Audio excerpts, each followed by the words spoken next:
মানুষ ঘুমিয়ে থাকে, মসজিদে যায় না।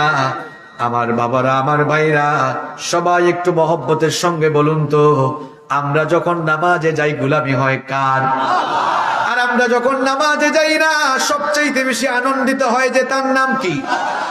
তাহলে আমরা যখন নামাজে যাই গোলামি হয় আল্লাহর, আর যখন আমরা নামাজে যাই না তখন গোলামি হয় কার? আপনি যে বলেন আপনি আল্লাহর গোলাম, আজকের ফজরের সময়টা আল্লাহর গোলামি দিয়ে শুরু করেছেন নাকি শয়তানের গোলামি দিয়ে শুরু করেছেন? নিজের বিবেককে প্রশ্ন করুন। আর আমার দেশের ফজরের নামাজের অবস্থা বড় খারাপ।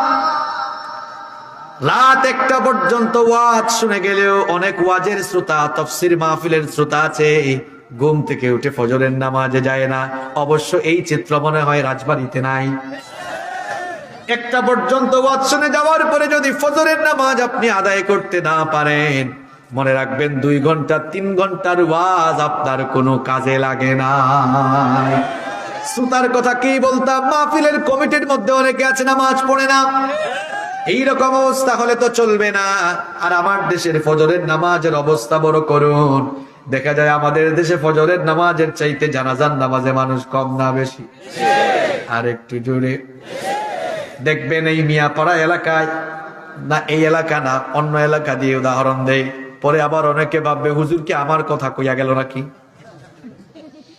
এক লোক ঢাকায় থাকে, তার বাসা, তার ঘরের পাশে মসজিদ। ফজরের আজান শুনে 50 হাত দূরে, ঘর থেকে 50 হাত দূরে মসজিদে যায় না। কিন্তু শুনেছে রাজবাড়িতে একজন মারা গিয়েছে। এখন প্রচন্ড জ্যাম আছে সাভারে, হেমায়তপুরে, ধামরাইয়ে, সব রাস্তা জ্যাম। জ্যাম শোনার পরেও গাড়ি চালায়, যেহেতু পাশে এয়ারপোর্ট নাই, গাড়ি চালায় আর 9 ঘন্টা 10 ঘন্টায় ফেরি পাস হইয়া আসলো। বুঝলাম না লোকটার কারবার।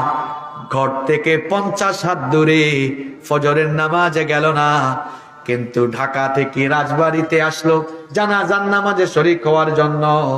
8-9 ঘন্টা 10 ঘন্টা জ্যাম ঠেলায়া চলে আসলো, ফজরের নামাজে গেল না।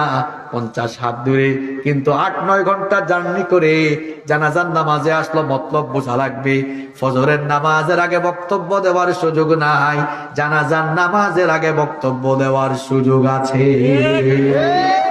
এলে বাটপাট, তুই ফজরের নামাজে গেলি না কেন?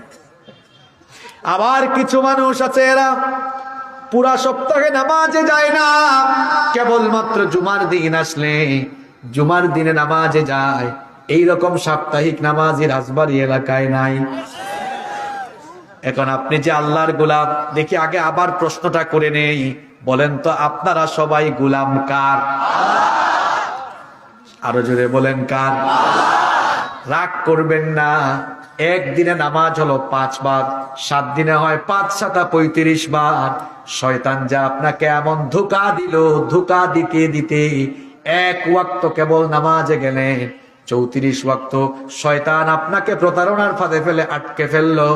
তাহলে বলেন তো 1 ওয়াক্ত নামাজ আদায় করে গোটা সপ্তাহে আল্লাহর গোলামি করেছেন কয়বার? আরো জোরে। 35 থেকে 1 বাদ দিলে থাকে কত? বলেন তো 34 ওয়াক্ত গোলামি করেছেন কার? গোটা সপ্তাহের হিসাব নিকাশ করলে কি দেখা যায়? লোকটা গোটা সপ্তাহে শয়তানের গোলামি বেশি করেছে না আল্লাহর গোলামি বেশি করেছে?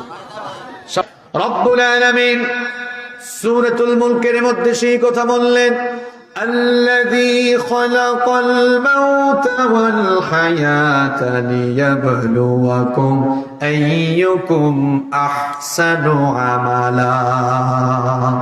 আল্লাহ তাআলা বলছেন জীবন মৃত্যুর মাঝখানের সময়টা দেওয়া হয়েছে লিয়াবলুকুম আইয়ুকুম আহসানু আমালা, যেন নেক আমলের ক্ষেত্রে তোমরা পরস্পর প্রতিযোগিতা করতে পারো। সুবহানাল্লাহ পড়ো। আপনাকে পাঠানো হয়েছে এই দুনিয়াতে আখিরাতের ফসল ফলাবার জন্য, আর আপনি পৃথিবীতে এসে দুনিয়া পাওয়ার জন্য ব্যাকুল হয়ে পড়েছেন, অস্থির, দিশেহারা, মাতোয়ারা, দেওয়ানা হয়ে গিয়েছেন। পৃথিবীকে পাওয়ার জন্য যারা দেওয়ানা হয়ে গিয়েছে, এই পৃথিবী তাদের সঙ্গে খেয়ানত করবে। কিরকম খেয়ানত? খুব চমৎকার একটি উদাহরণ লক্ষ্য করুন। কেউ যদি তার হাতের তালুতে কিছু পানি নেয়, হাতের তালুতে পানি নেওয়ার পরে এই পানিগুলো বলেন কতক্ষণ আর থাকবে? কোন দিক দিয়ে পড়ে যাবে? আঙ্গুলের আমার কথা কি আপনারা বুঝতে পারেন? আমি তো আপনাদের কুষ্টিয়া, এই রাজবাড়ী, ঝিনাইদহ, আপনারা তো খুব চমৎকার ভাষায় কথা বলেন, বই পুস্তকের ভাষায়। আমি না ওই সিলেটি মানুষ, আমরা এলাকার বেরাসেরা আছে, অর্থাৎ আমাদের ভাষার মধ্যে ঝামেলা আছে। এখন আমি যদি সিলেটি ভাষায় ওয়াজ করি, তা আরম্ভ করি, তাদের কেউ কিছু বুঝতো নাই। আমি তো আপনাদের ভাষায় বলছি, বুঝতে অসুবিধা হয় আপনাদের? একটু করেন, একটু করলে কেউ কিচ্ছু বুঝতে নাই।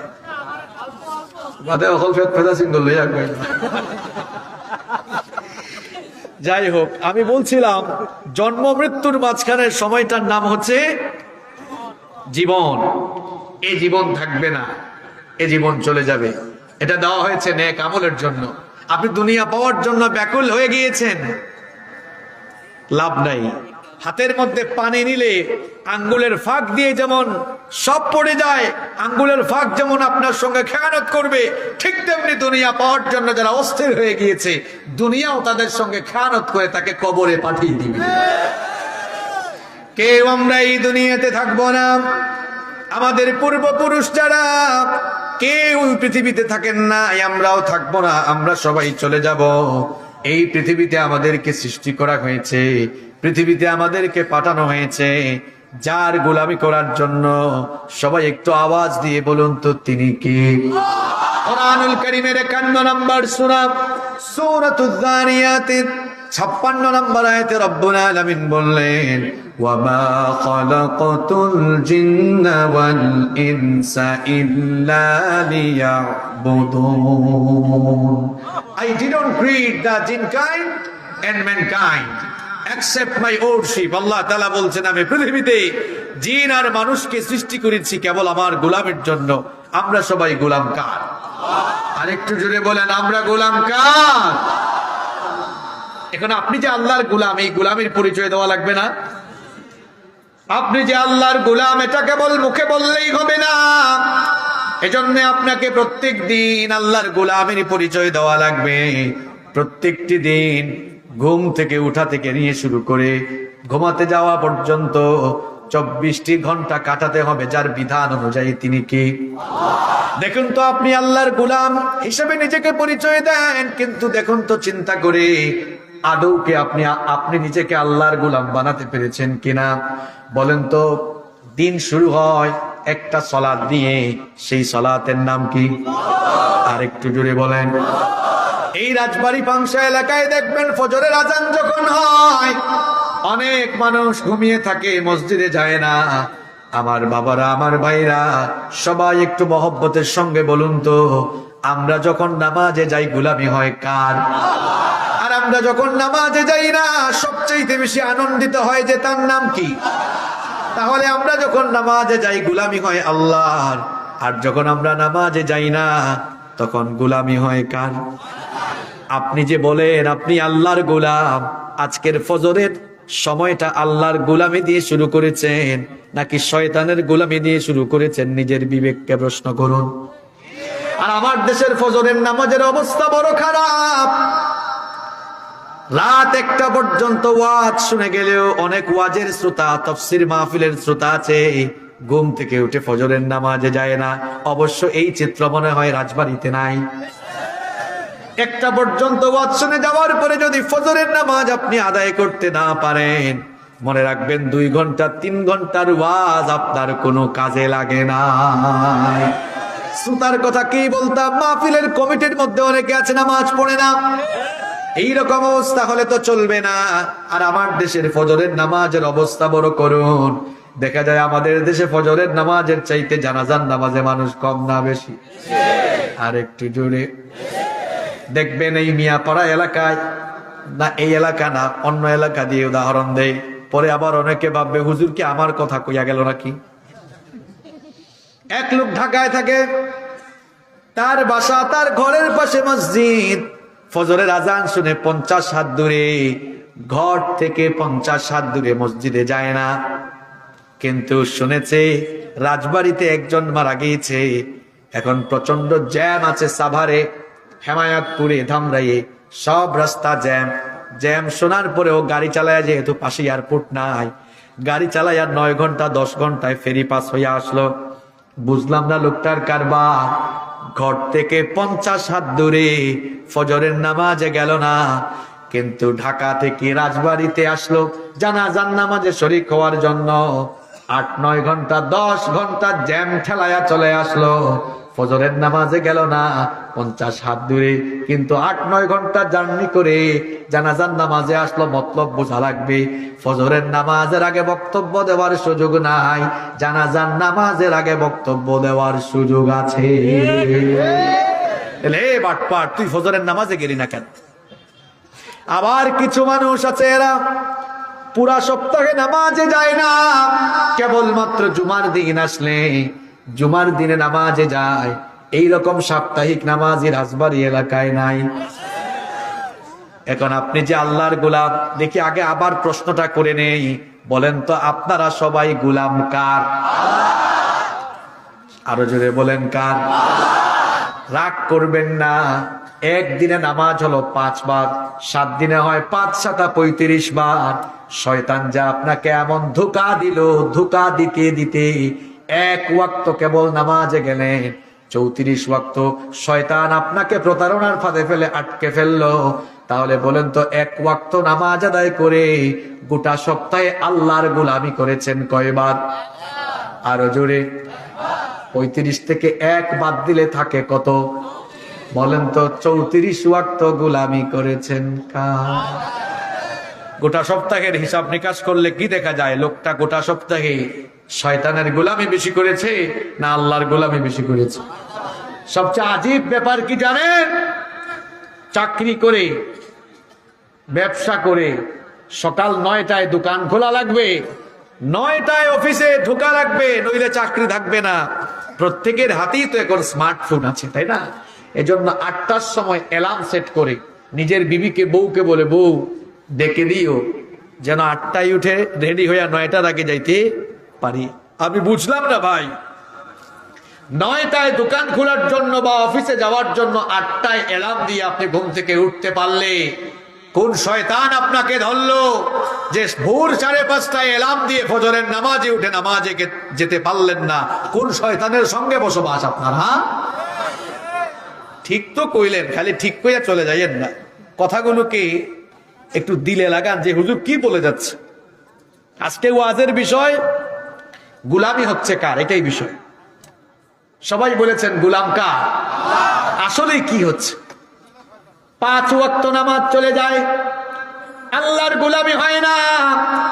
শয়তানও দেখে আসে, আল্লাহ আমারে কেন শয়তান বানাইছো? হে তো আমার চেয়ে আরো বড় শয়তান। অনেকে কয় হুজুর নামাজ না পড়লে কি হবে?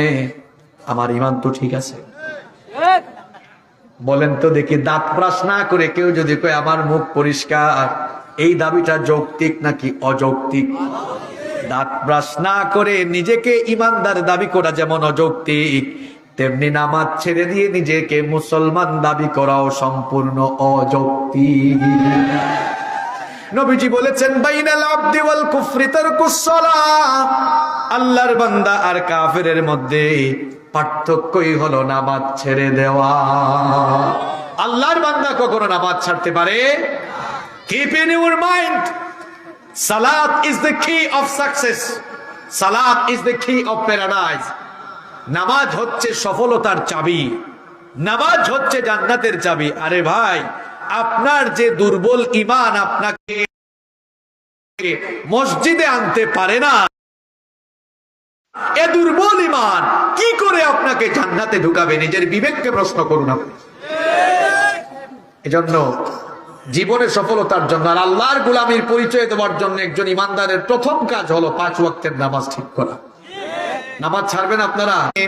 রব্বিয়াল আলা রব্বিয়াল আযীম, রব্বিয়াল আলা রব্বিয়াল আযীম, মুমিন তুমি, সালাত তোমার মস্ত পরিচয়, দুনিয়া তোমার আজকে আছে কালকে হবে লয়, আজকে রুকু সাজদা করো নিজ পরিচয় আঁকড়ে ধরো তবেই তো মুমিন, সালাত তোমার অঙ্গে মাখো সঙ্গে রাখো হবে না বিলীন, রব্বিয়াল আলা রব্বিয়াল আযীম রব্বিয়াল আলা রব্বিয়াল আযীম। পড়েন আল্লাহু আকবার। নামাজ ছাড়বেন আপনারা? নামাজ ছাইরেন না, জান্নাতের গন্ধ পাবেন। পড়লে নামাজ রাখলে রোজা আল্লাহ রাসূল পাবে সোজা, হালকা হবে পাপের বোঝা করলে ইবাদত, পাবে তুমি রোজ হাসরে প্রতিদানে জান্নাত, প্রতিদানে জান্নাত, প্রতিদানে জান্নাত। সবাই জান্নাত চান তো? কারা কারা জান্নাত চান না হাত তোলেন। এই দেখছেন আল্লাহর কুতুব দুই একজন আছে এখানে, এরা জান্নাত চায় না। সবাই জান্নাত চান তো? নামাজ ছাড়বেন? নামাজ ছাড়বেন? দুনিয়াতে আসার জন্য সিরিয়াল মেনটেন হয়, কিন্তু যাওয়ার বেলা কোনো সিরিয়াল মেনটেন হয় না।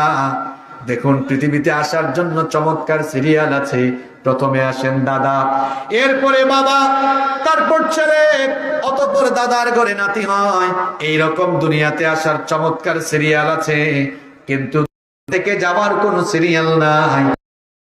মাঝে মাঝে সমাজে আমরা এমন করুণ চিত্র দেখি, ছেলের লাশ বাবা কবরে নামায়, অথবা আমরা দেখি নাতির লাশ দাদা কবরে নামায়।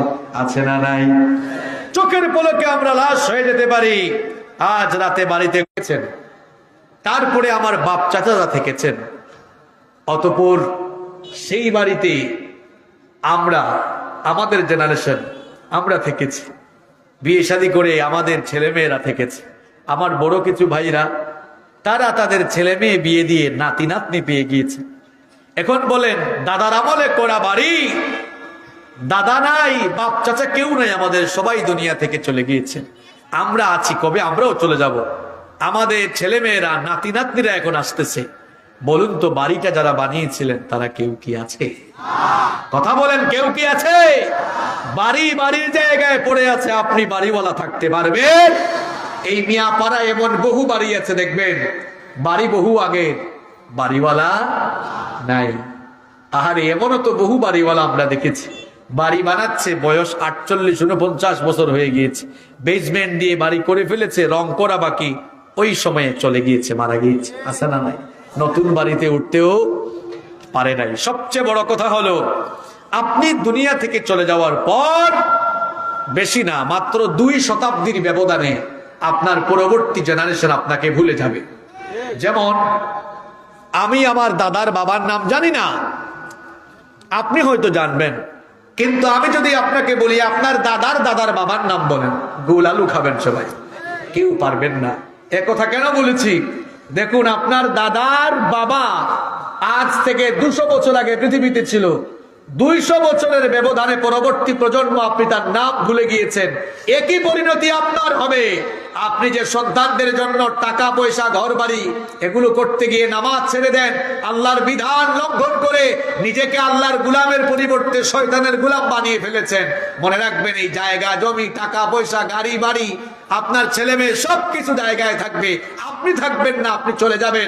এমনকি পরবর্তী প্রজন্ম আপনার নাম পর্যন্ত মনে রাখবে না। কি করছেন দুনিয়াতে আপনি? আর যুবক ভাইদের কথা বলছিলাম, যুবক ভাইরা খবরদার, যৌবনটাকে নষ্ট করে দিও না। Youth is called the golden season of human life. যৌবনকালকে মানুষের জীবনের স্বর্ণালী যুগ বলা হয়। এই যৌবনকালীন বয়সে শরীরের শক্তি সামর্থ্য থাকে কম না বেশি? আর একটু জুড়ে বলেন, আপনাদের কি কষ্ট লাগছে? খুব দামি দামি কথা বলছি, শুনে যান। এই যৌবনকালীন বয়সে মানুষের শরীরে শক্তি অনেক বেশি থাকে। এজন্য এই যৌবনকালকে গুরুত্বপূর্ণ সময়, মানুষের লাইফের টার্নিং মোমেন্ট বলা হয়। আবার এই যৌবনকালকে মানুষের জীবনের সবচাইতে ঝুঁকিপূর্ণ সময় বলা হয়। কি কারণে যৌবনকালকে মানুষের জীবনের টার্নিং পয়েন্ট অথবা এটিকে গুরুত্বপূর্ণ বলা হয় কেন? কারণ যুবক আর তরুণরা এই বয়সটির যদি যথাযথ ব্যবহার করে, যদি তারা এই যৌবনের বয়সের যথাযথ প্রয়োগ করে এটিকে যদি সঠিকভাবে কাজে লাগায়, তাহলে তাদের সুন্দর ক্যারিয়ার, চারিত্রিক সমৃদ্ধি এবং জীবনের কাঙ্ক্ষিত সফলতা লাভ করতে তারা সক্ষম হবে। আবার কোন যুবক যদি এই যৌবনকে অপব্যবহার করে নষ্ট করে ফেলে, তাহলে তার দুনিয়া আখেরাত ক্যারিয়ার সব একেবারে বরবাদ হয়ে যাবে। যে কোনো সমাজ সভ্যতা বিনির্মাণে যুবকরাই হচ্ছে সবচাইতে গুরুত্বপূর্ণ। আপনারা গবেষণা করলে দেখবেন পৃথিবীতে যতগুলো সভ্যতা নির্মাণ হয়েছে, সবগুলো সভ্যতা নির্মাণের পেছনে যুবকদের কন্ট্রিবিউশন বেশি ছিল। আবার পৃথিবীতে যে সকল সভ্যতার পতন হয়েছে, এর কারণ হলো সেই সমাজ সভ্যতার যুবকগুলো দিক নষ্ট হয়ে গিয়েছিল। দেখুন সেই চীন বিপ্লব, ফরাসি বিপ্লব থেকে নিয়ে শুরু করি, ভারতীয় স্বাধীনতা আন্দোলন, ভারতীয় উপমহাদেশের স্বাধীনতা আন্দোলন, 52 ভাষা আন্দোলন, 69 গণ অভ্যুত্থান, 71 স্বাধীনতা আন্দোলন, সবগুলো বিপ্লব সফলতার মুখ দেখেছে। এর কারণ হলো প্রত্যেক নবী করিম সাল্লাল্লাহু আলাইহি ওয়াসাল্লাম নবুয়ত পাওয়ার পর দ্বীনের দাওয়াত শুরু করেছেন। এরপরে সেই বদর, উহুদ, খায়বার থেকে নিয়ে শুরু করে মক্কা বিজয় পর্যন্ত আল্লাহর জমিনে আল্লাহর দ্বীন প্রতিষ্ঠার জন্য যারা নিজেদেরকে অকাতরে বিলিয়ে দিয়েছে, যারা এই দ্বীনের জন্য মার খেয়েছে, যারা দ্বীনের জীবন কুরবানি করেছে, শাহাদাত বরণ করেছে, তারা আর কেউ নয়, তারা হচ্ছে উম্মার যুবক আর তরুণরা। ঠিক কি না? এই যৌবনকালীন বয়সটা গুরুত্বপূর্ণ। এই জন্য নবীজি বলেছেন, তুমি বুড়া হয়ে যাওয়ার আগে যৌবনকালের কদর করো। নবীজি বলেছেন শাবাব করব, যৌবনকালের কদর করতে হবে বলেছেন মুহাম্মদ, পড়েন সাল্লাল্লাহু আলাইহি ওয়াসাল্লাম। প্রশ্ন হচ্ছে how to spend your youth time. এই যৌবনকালের সময়কে আপনি কি আল্লাহর ইবাদত বন্দেগী করে কাটায়, আজান হয়েছে নামাজে চলে যায়। যৌবনকালীন বয়সটা যদি আল্লাহর দ্বীনের প্রতি পরিচালিত করে, কোরআনের বিধিবিধান মেনে কোরআনময় জীবন যদি গঠন করে, তাহলে এই যুবকগুলোকে দুনিয়ার ক্ষণস্থায়ী যৌবন আল্লাহর কাছে বিক্রি করার কারণে কিয়ামতের দিন এই যুবকগুলোকে চিরস্থায়ী জান্নাত যিনি দিবেন, বলেন তিনি কে? শুধু জান্নাতি নয়, বরং তাদেরকে আরো মর্যাদা দেওয়া হবে। বুখারী, মুসলিম, তিরমিজি বিখ্যাত হাদিসের 3টি গ্রন্থে এই হাদিস বর্ণিত হয়েছে। নবীজি বলেছেন, সাবাতু ইউযিল্লুহুমুল্লাহু ফি যিল্লিহি ইয়াওমা লা যিল্লা ইল্লা যিল্লু। 7 শ্রেণীর মানুষকে রব্বুল আলামিন কিয়ামতের দিন তার আরশের ছায়ার নিচে জায়গা দিবেন, যেদিন আল্লাহর আরশের ছায়া ছাড়া আর কোনো ছায়া থাকবে না। তার মধ্যে এক শ্রেণীর মানুষ হলো তারা ওয়াশাবুন নাশআ ফি ইবাদাতিল্লাহ, যে যুবকগুলো তাদের যৌবন কাল আল্লাহর ইবাদতে কাটিয়েছে। এজন্য আমার যুবক ভাইদেরকে বলবো, যৌবনকে হাবিজাবি জায়গায় গিয়ে নষ্ট করে না। Youth is not a gift given by leader. যৌবন তোমার নেতার দেওয়া গিফট নয়, যৌবন দিয়েছেন কে? আজ এই যুবকদেরকে ধ্বংস করার কত পরিকল্পনা। বাংলাদেশের পরিস্থিতি খুবই ভালো, যুবকরা এখন নাচ গান ছেড়ে দিয়েছে, নাচ গান কনসার্ট ছেড়ে দিয়ে যুবকগুলো এখন কোরআন শোনার জন্য পাগল পাড়া হয়ে গিয়েছে। এজন্য কোরআন বিরোধীরা বসে থাকে নাই, একটার পর একটা ভয়াবহ পরিকল্পনা করে যুবকদেরকে তারা ধ্বংস করার জন্য চেষ্টা করছে। এই যুবকগুলোকে ধ্বংস করার জন্য বেশি না, এই মোবাইল ফোন তো একটা আছে, এটা যথেষ্ট। এর ইতিবাচক দিক যেমন আছে, নেতিবাচক দিকও আছে। নেতিবাচকটাকে আমরা রিমুভ করে দিব, ইতিবাচকটা গ্রহণ করব। আমার অনেক যুবক ভাইরা আছে তথ্য প্রযুক্তির অপব্যবহার করে আজ তারা তাদের যৌবনকে নষ্ট করছে। অনেক যুবক ভাইরা আছেন হাতের মধ্যে স্মার্টফোন আছে, আর বাসায় ঘরের মধ্যে তাদের ওয়াইফাই কানেকশন আছে। এই স্মার্টফোনের মধ্যে ওয়াইফাই কানেকশন কিংবা ইন্টারনেট কানেকশন লাগিয়ে দেখা যায় অনেক যুবকরা নাটক দেখছে, সিনেমা দেখছে। কিছু যুবক তো আছে পর্নোগ্রাফিতে এডিক্টেড হয়ে পড়েছে। আমার যুবক ভাইদেরকে বলবো, রাতের বেলা তুমি যখন ঘরে ঘুমাও, তুমি হয়তো মনে করো আমার আব্বু আম্মু অন্য রুমে ঘুমায়, আব্বু আম্মু আমাকে দেখছেন না, আমার রুমে আমি একা আছি, সুতরাং আমি যা মন চায় তাই করতে পারি।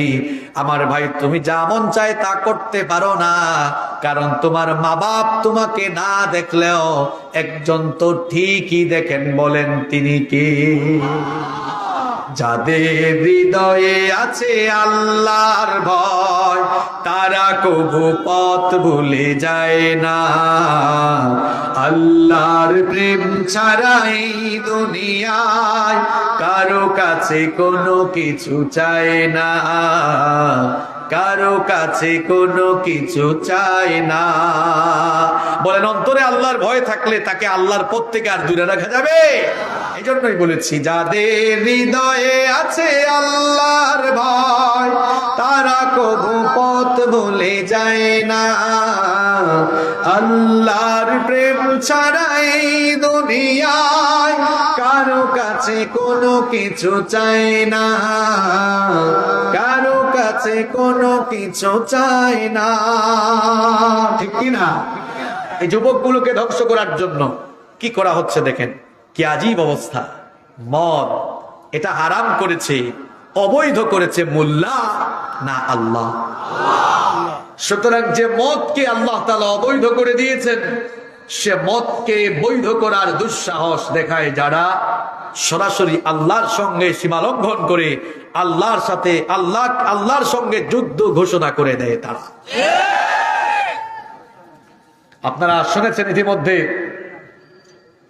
আইন পাশ হয়েছে, 100 জন মদের লাইসেন্সধারী যেখানে থাকবে সেখানে মদের দোকান খোলা যাবে। এখন এইরকম করে যদি নেশা গ্রহণকে সহজলভ্য করে দেওয়া হয়, আর অলিতে গলিতে রাস্তায় রাস্তায় যদি এরকম মাদক গ্রহণের সুযোগ থাকে, ভাই আমার কথায় রাজনীতির গন্ধ খুঁজিয়েন না। রাজনীতি করেন পরে, বুঝেন আগে। আমাদের এক একজনের দলীয় পরিচয় এক একটা থাকতে পারে, কিন্তু আমাদের সবার পরিচয় একটা, আমরা মুসলমান। আমাদের প্রভু এক নবীর উম্মত, জীবন বিধানে ওই শিবানী কোরআন। নাকি আলাদা? আমাদের প্রভু এক নবীর উম্মত, জীবন বিধানে ওই শিবানী কোরআন। তবে কেন এক নও হে মুসলমান, এক করিয়াও আপনি আল্লাহর দ্বীনের জন্য ঐক্যবদ্ধ হন।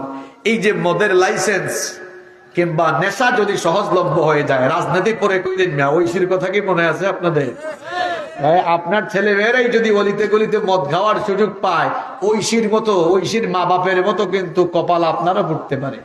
এই সন্তানগুলো মদ খাইয়া মাতাল হইয়া পড়ে যা আপনারা জবাই করে ফেলতে পারে।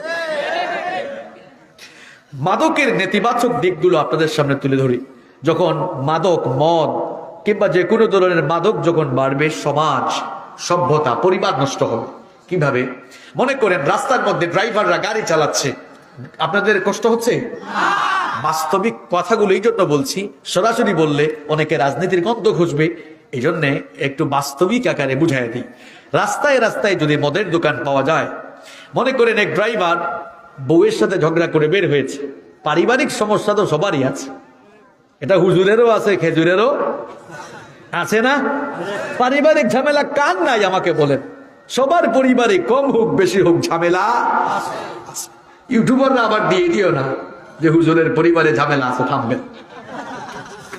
আলহামদুলিল্লাহ আমার পরিবারে ঝামেলা নাই, এই জন্য বললাম। তো হেরা তো তাকায় থাকে যে কোন সময় হুজুর কোন কথা কয়, আর ওইটাই মাইরা দিব একদম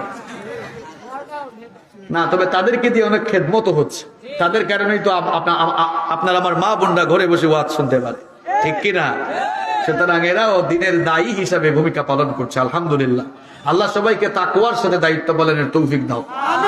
আমি বলছিলাম, তো ড্রাইভার একটা যদি গাড়ি থামায়া এরপরে এক বোতল মাইরা দেয়, এক বোতল মাইরা দিয়া তারপর যদি গাড়ি চালায়, এই গাড়ি কি রাস্তায় থাকবে না খাল বিলে পড়বে? তাহলে নেশা যত বাড়বে সমাজে দেশে অ্যাক্সিডেন্ট তত বাড়বে না কমবে? আর একটু জোরে বলেন। আমার এলাকায় ঘটনা একটা ঘটেছে, বলবো? আচ্ছা, মদ খাওয়ার পরে মানুষের কি সেন্স ঠিক থাকে? কথা বলেন। এক লোক আমার এলাকায় ঘটনা ঘটেছে, মদ খাইয়া ঘরে ঢুকেছে। কারণ মদ খাওয়া লোক এটা ঘরে ঢুকেছে, ঢোকার পরে তার বউকে গিয়ে বলতেছে যে আম্মা খাইছেন কিনা। তাদের সেন্স ঠিক নাই, বউ কোনটা আর মা কোনটা এটাও বলেন। দাম্পত্য কলহ, পরিবারে সমস্যা বাড়বে না কমবে? মদ খাইয়া তো ঘরে ঢুকলে তার বউকে দাসীর মতো পিটাবে। তাহলে বলেন, নেশা যত বাড়বে পারিবারিক কলহ, দাম্পত্য কলহ তত বাড়বে না কমবে? নেশা যত বাড়বে যুবক তরুণরা তত ধ্বংস হবে। সুতরাং যুব সমাজকে, তরুণ সমাজকে এ ধ্বংস থেকে বাঁচাবার জন্য পারিবারিক কলহ, দাম্পত্য কলহ এবং সমাজ সভ্যতাকে সুন্দর করার জন্য, সুশৃঙ্খল করার জন্য দলমত ভুলে যান। দলমত ভুলে গিয়ে এই কালো আইনকে বাতিল করার জন্য সবাই মিলে ঐক্যবদ্ধ আওয়াজ তুলুন। তার পাশাপাশি মাননীয় প্রধানমন্ত্রীকে আমরা বলতে চাই, আপনি আমাদের দেশের অভিভাবক, এখন এই দেশের নাগরিক হিসেবে আমরা তো আপনার কাছে কিছু দাবি পেশ করতেই পারি, এটা আমাদের নাগরিক অধিকার। আমরা সংসদে বক্তৃতায় শুনেছি আপনি তাহাজ্জুদের নামাজ পড়ে দিন শুরু করেন। সুতরাং যেই দেশের প্রধানমন্ত্রী তাহাজ্জুদের নামাজ আদায় করে দিন শুরু করেন, আমরা চাই না সেই প্রধানমন্ত্রীর অধীনে যে সংসদ পরিচালিত হয় সেই সংসদ থেকে মদের আইন পাশ করে মদ সব জায়গায় চলুক। এটা তাহাজ্জুদ গুজারি প্রধানমন্ত্রীর কাছ থেকে এদেশের মুসলমান আশা করে না। এজন্য আমরা বলতে চাই, আমাদের মাননীয় তাহাজ্জুদ গুজারি প্রধানমন্ত্রীকে আমরা বিনয়ের সাথে, শ্রদ্ধার সাথে বলতে চাই, আমরা জানি আপনি ধার্মিক পরিবারের সন্তান, আমরা শুনেছি আপনি 5 ওয়াক্ত নামাজ পড়েন, আমরা শুনেছি আপনি তাহাজ্জুদ দিয়ে দিন শুরু করেন। সুতরাং তাহাজ্জুদ গুজারি প্রধানমন্ত্রী হিসেবে এদেশের আলেম ওলামা এবং তাওহীদবাদী মুসলমানরা আপনার কাছে আর্জি পেশ করছে, অচিরেই এই কালো আইনকে এই দেশ থেকে বাতিল এবং মাদককে নির্মূল করার ঘোষণা আপনাকে দিতে হবে।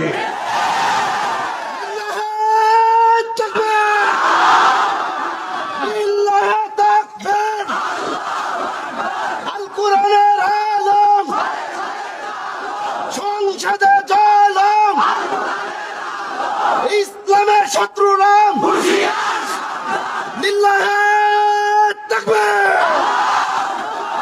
আমাদের যুবকরা এখন কোরআনের জন্য জেগে উঠেছে, আর এদেরকে ঘুম পাড়াতে পারবেন না, ঘুম পাড়াতে পারবেন না। ভেবেছেন কিছু মানুষের জবান বন্ধ করে দিলে যুবকদেরকে হয়তো অন্যদিকে ডাইভার্ট করা যাবে। মনে রাখবেন, আল্লাহর জমিনে আল্লাহর দ্বীনের কথা চলবে, কেউ বন্ধ করতে পারবে না। একজনের জবান আপনি বন্ধ করে দিবেন, আল্লাহ তাআলা আরো বহু লোককে এই ময়দানে তৈরি করে দিবেন মানুষকে দ্বীনের পথে রাখার জন্য। পৃথিবীতে ইতিপূর্বে বহু দ্বীন বিরোধী লোকেরা দ্বীনের দায়ীদেরকে ধরে ধরে নির্যাতন নিপীড়নের সম্মুখীন করেছিল। আমাদের মাযহাবের ইমাম আবু হানিফা রাহমাতুল্লাহি আলাইহি, তাকে তো জেলখানার ভেতরেই হত্যা করা হয়েছে। ইমাম আহমদ বিন হাম্বলকে জেলখানার ভেতরে নির্মম নিপীড়ন চালানো হয়েছে। এত নির্মম নির্যাতন নিপীড়ন চালিয়েও কোন যুগেই কোন জালেম আল্লাহর দ্বীনের দাওয়াতকে, আল্লাহর দ্বীনের দাওয়াতি আওয়াজকে স্তব্ধ করে দিতে পারে না।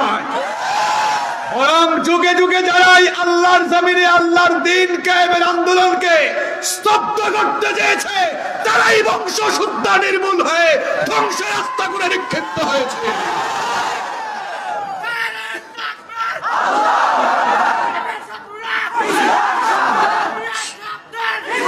সম্মানিত ভাইয়েরা, আপনারা স্রোত দেখেছেন কিনা? নদীর স্রোত দেখেন নাই? এখান থেকে তো 200 হাতও হবে না নদী আছে। এজন্য এত আওয়াজ আপনাদের। আপনারা তো ইলিশ মাছ দিয়া গোসল করেন, ইলিশ মাছের উপরে ঘুমায় থাকেন। হ্যাঁ, এক একজনের চেহারা ওই ইলিশ মাছের মতো, খুব সুন্দর চেহারা, কারণ নদীর তাজা তাজা মাছ খায়। আওয়াজও কেমন তাজা দেখছেন? তো ইলিশ মাছ খায় তো। আমি বললাম এটা ইলিশ মাছের এলাকা, এরা ইলিশ মাছ পাঠাইলো না কেন? দিয়া দিবে না? তো ইলিশ মাছ তো ধরা নিষিদ্ধ, ধরলে কিন্তু সরকার খবর আছে। যাই হোক, আপনারা স্রোত দেখেছেন কিনা? আচ্ছা, স্রোতে মনে করেন নদীর স্রোত বহমান, সেখানে একটা উদাহরণ দিচ্ছি। এই টিস্যুকে ফেললেন স্রোতের মধ্যে, এটা থাকবে না দৌড়াবে? চলে যাবে। কি বুঝাতে? আল্লাহর দ্বীন কায়েমের জন্য খাব্বাব খুবাইবের উত্তরসূরি এই যুবক তরুণরা যে মুখে দেওয়ার দুঃসাহস দেখাবে, যারা স্রোতের মধ্যে যা কিছু ফেলে হয় তা যেমন ভেসে চলে যায়, যুবকদের এই গণজুয়ার গণস্রোতের সামনে যারাই দাঁড়াবে এভাবে স্রোতের মতো ভেসে গিয়ে সিনেমা হল আগের চাইতে বেড়েছে না কমেছে? নাই। কমেছে কি? নাই। ওই দিন আমাকে একজন বলছে যে আমরা অবাক হয়ে যাই, আমার সাথে দেখা হয়েছে রাস্তায়, ছবি তুলতেছে, কয় আমরা অবাক হয়ে যাই, আমরা এত কষ্ট করে এত কিছু বানাই, আমাদের ভিউ নাই, আপনাদের মতো হুজুরদের এত ভিউ কেন ইউটিউবে? যারা বলে ওয়াজ মাহফিল করে কি ফজিলত হয়েছে, দেখো না যুবক তরুণরা এখন নাটক সিনেমা দেখে না, ভালো না লাগলে মন খারাপ থাকলে কোরআনের তাফসীর শুনে শুনে তারা সময় কাটায়। মসজিদের ভেতরে যুবক মুসল্লি বেড়েছে না কমেছে? যুবকদের মুখে দাড়ি এই সংখ্যা কমেছে না বেড়েছে? এগুলো কিসের ফজিলত? এই মাহফিল চলছে দেখেই 2টা বছর তো শিক্ষা প্রতিষ্ঠান বন্ধ ছিল।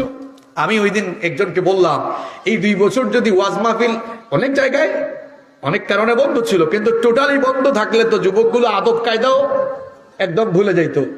এই মাহফিলগুলো টিকে আছে বলে, এই মাহফিলগুলো আছে বলে এখনো আমাদের সমাজের ভেতরে দ্বীনি মূল্যবোধ এখনো জেগে আছে। সুতরাং এই মাহফিলগুলোর বিরুদ্ধে কথা বলে তারা আল্লাহর জমিনে আল্লাহর দ্বীন কায়েম হোক এটা চায় না যারা।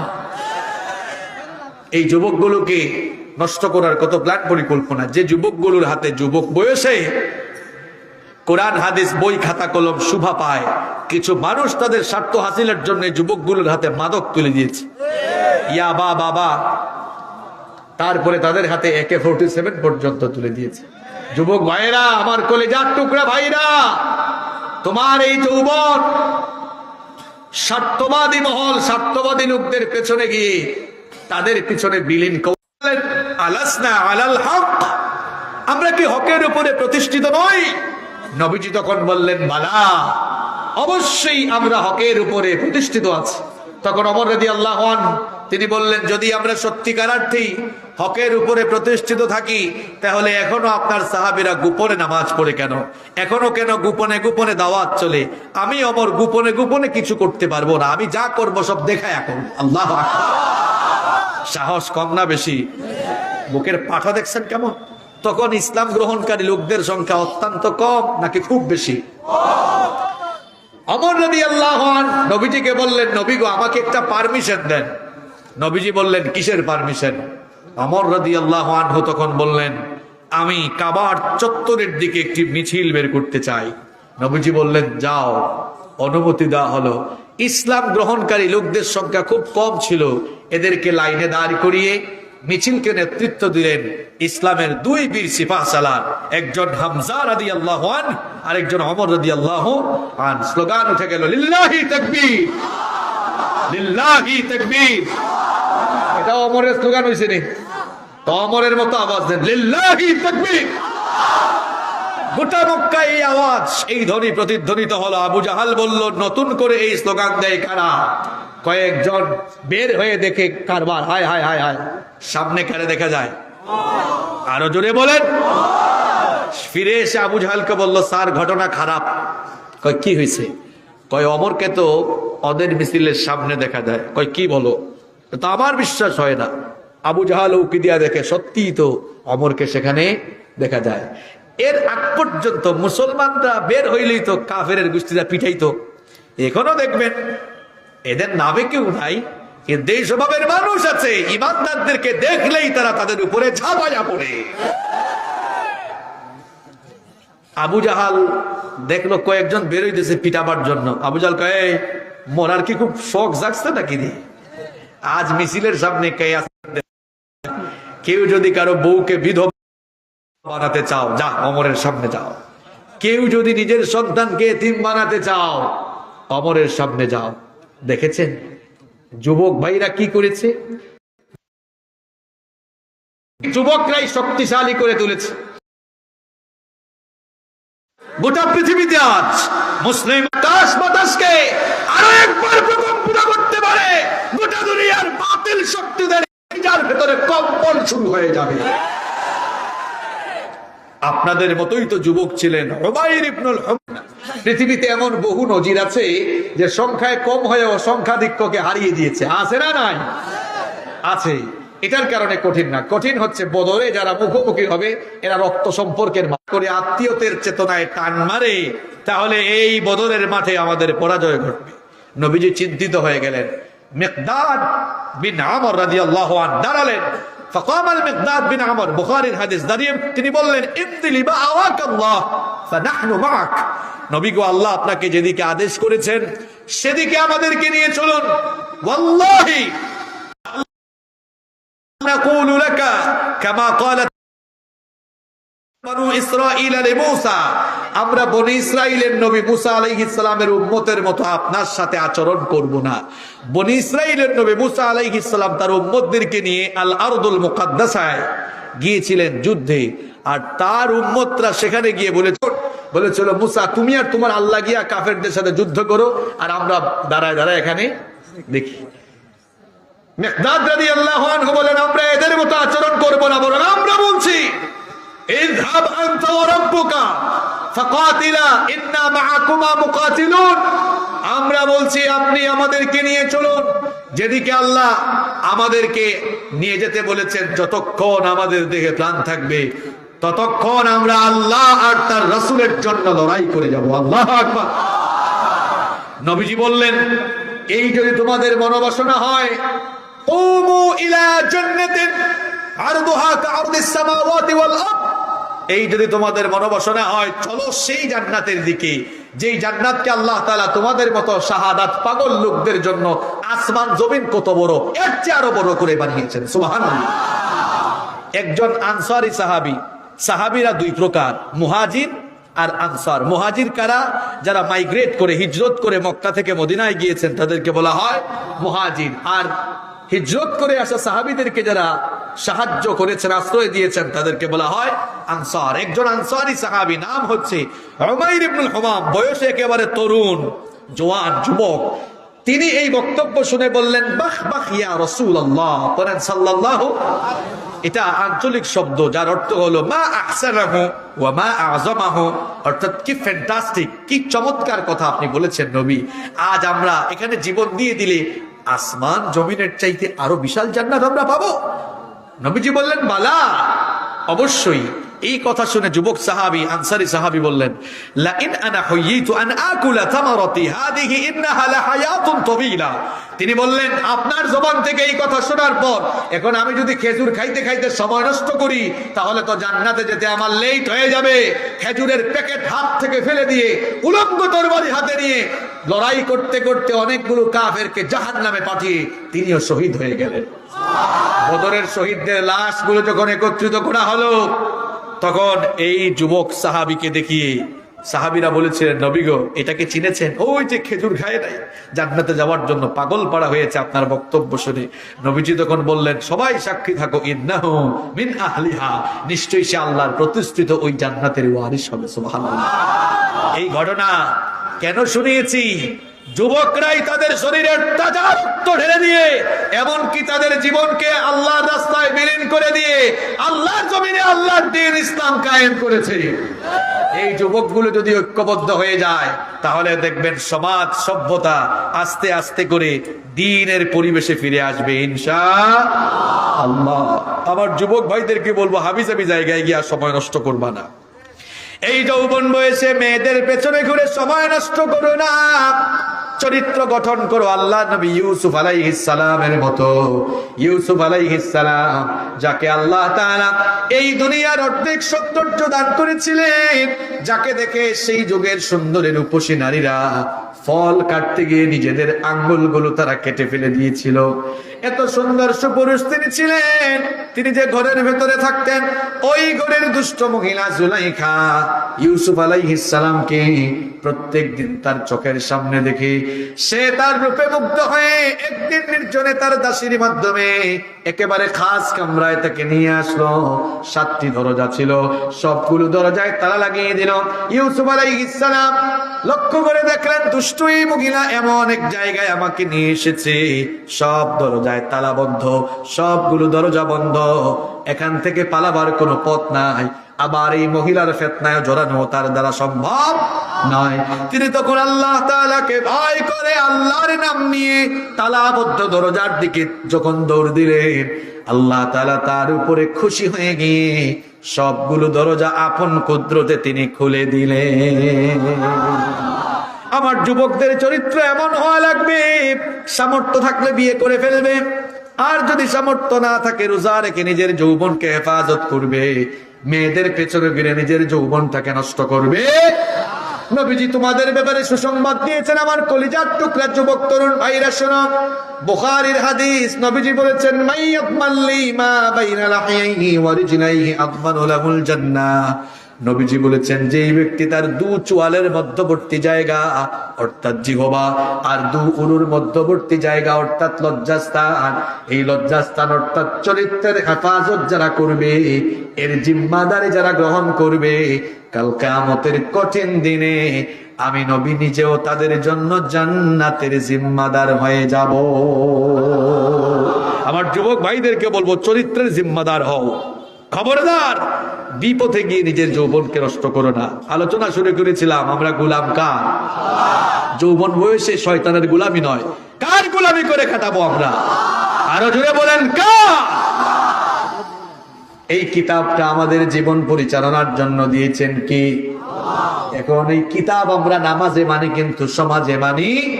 কিভাবে আমরা আল্লাহর গোলামের পথে চলবো, আল্লাহর গোলামের পথে আমরা কেমনে চলবো প্রশ্ন যদি আমাকে কেউ করে, আমি তাকে বলবো এই কোরআন পড়ে কোরআন বুঝে কোরআনের পথে চলেন। কোরআনের পথে চলা মানে হচ্ছে কার পথে চলা? কারণ এই কোরআন নাজিল করেছেন কি? সবাই একটু বলেন তো দেখি, নামাজের মধ্যে যে বই যে কিতাব আমরা তেলাওয়াত করি সেই কিতাবের নাম কি? আমাদের মসজিদের ইমাম সাহেব তিনি যদি নামাজ শুরু করেন ফজরের নামাজে, নামাজের আগে ভাবলেন আমি তো বুখারী মুসলিম পারি, আজকে আর কোরআন না, সরাসরি বুখারী। আল্লাহু আকবার। عن أبي هريرة رضي الله عنه قال قال رسول الله صلى الله عليه وسلم।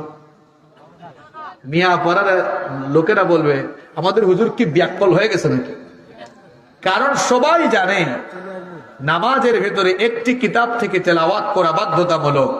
সবাই বলেন কিতাবের নাম কি? কি বুঝলেন? নামাজের ভেতরে যেমন এই কোরআন পড়া, কোরআন তেলাওয়াত করা বাধ্যতামূলক, ওই নামাজের জন্য নামাজের বাহিরে জন্ম থেকে নিয়ে মৃত্যু পর্যন্ত কোরআনের প্রত্যেকটি আইন মানাও তার জীবনে বাধ্যতামূলক ফরজ। নামাজি নামাজে কোরআন মানে, কিন্তু নামাজের বাইরে কোরআন। সুদ খাওয়া যাবে না, নিষেধ করে দিয়েছেন কে? বহু নামাজি আছে নামাজেও আগের কাতারে, আবার দেখবেন সুদ খাওয়ার বেলায় আগে আগে থাকে। এইরকমই একজন সুদখোরের ঘটনা আমার মনে পড়ছে, বলবো। এক সুদখোর ফজরের নামাজে গিয়ে হুজুরের পেছনে নামাজে দাঁড়িয়েছে। নামাজ পড়ার পরে শেষ করার পরে যখন বাড়িতে ফিরে যাচ্ছিল, সলিমউদ্দিন ভাতিজা সলিমউদ্দিনকে পেয়ে বলতেছে, ও ভাতিজা কি ব্যাপার, টাকা যে নিলা লাভ সহ টাকাগুলা তো এখনো দিলা না। কয় চাচা বাড়িতে যান একটু পরে নিয়ে আসতেছি। এখন এই সুদখোর দেখেন নামাজও গেল, আবার নামাজ থেকে বের হয়ে কিসের টাকা চাইলো? আরো জোরে বলেন। ভাতিজা বলতেছে চাচা নিয়ে আসতেছে, আবার বাড়িতে যান। এই সুদখোর বাড়িতে গিয়ে আবার কোরআন তেলাওয়াত বাদ দেয় না। এখন দেখেন কোরআন তেলাওয়াত কেমনে কমন পড়ে গেছে। বাড়িতে গিয়ে কোরআন তেলাওয়াত শুরু করেছে, সুদের আয়াত ওই দিন পড়তেছে, তেলাওয়াত শুরু করেছে। يا أيها الذين آمنوا لا تأكلوا الربا أضعافا مضاعفا আলেমরা অর্থ বুঝেছেন। অর্থ কি? হে বিশ্বাসীরা, চক্রবৃদ্ধি হারে সুদ। হে তেলাওয়াত করতেছে ওই আয়াতি। ওই সময় সলিমুদ্দিন আছে, চাচা নিয়ে আসছি তো, কয় ঢুকায় দেয়। এখন পরে কিসের আয়াত? কথা কন না কেন? নেই কি? এই রকম কোরআনকে শুধু তেলাওয়াতের কিতাব বানিয়েছে। কোরআন না বুঝার কারণে, কোরআন জীবনে না পড়ার কারণে অনেক নামাজি সুদখোরে ভাবে জাহান্নামে চলে যাচ্ছে। এই কিতাব তেলাওয়াতেই ফজিলত আছে, আমরা সবাই জানি, কিন্তু কেবলমাত্র তেলাওয়াত করলেই হক আদায় হয় না, এটি বুঝে বলা লাগবে। আমার ছাত্র ভাইরা, তোমরা কি না করেছো বলো? কিছুদিন আগে এইচএসসি পরীক্ষা রেজাল্ট দিয়েছে। তোমরা বিশ্ববিদ্যালয়ে চান্স পাওয়ার জন্য 6 মাস 7 মাস বিশ্ববিদ্যালয়ে কোচিং এ ভর্তি হয়ে বিশ্ববিদ্যালয়ের জন্য পড়াশোনা করো। আমার আপত্তি নাই, তোমাদের কেরিয়ার সুন্দর হোক, আমরা সেটা চাই। তবে আমার প্রশ্ন হচ্ছে, সেই জায়গায় ঢাকা বিশ্ববিদ্যালয়ে চান্স পাওয়ার জন্য 6 মাস 7 মাস তুমি কোচিং করতে পারো, আল্লাহর জান্নাতে যাবে, আল্লাহর দেওয়া কিতাব এখনো শিখলে না। এই কিতাব শেখার জন্য কয়দিন কতবার কার কাছে দৌড়াইছো? নিজের বিবেককে প্রশ্ন করো। It's the source of knowledge and science. এটা জ্ঞান বিজ্ঞানের উৎস। কোরআনুল কারীম সাম্প্রদায়িক কিতাব নয়, এটি সার্বজনীন কিতাব। যদি সাম্প্রদায়িক কিতাব হতো, আল্লাহ কোরআনে বলতেন হুদাল লিল মুমিনিন, অথবা বলতেন হুদাল লিল মুসলিমিন। উলামায়ে কিরামকে সাক্ষ্য রেখে বলছি, কোরআনের কোথাও হুদাল লিল মুমিনিন নেই, হুদাল লিল মুসলিমিন নেই, আছে হুদাল লিন নাস। এটি হচ্ছে তামাম দুনিয়ার সকল মানুষের হেদায়েতের কিতাব। সুবহানাল্লাহ। এই কোরআনের কাছে যারাই আসবে তারা হেদায়াত পাবে। আমি আর লম্বা করছি না। 3 নম্বর পয়েন্ট বললাম, আল্লাহর গুলামির পথে জীবন পরিচালনার জন্য সবাইকে বলবো, এই কোরআন শুধু তেলাওয়াত নয়, তেলাওয়াত কোরআন মেনে চলুন।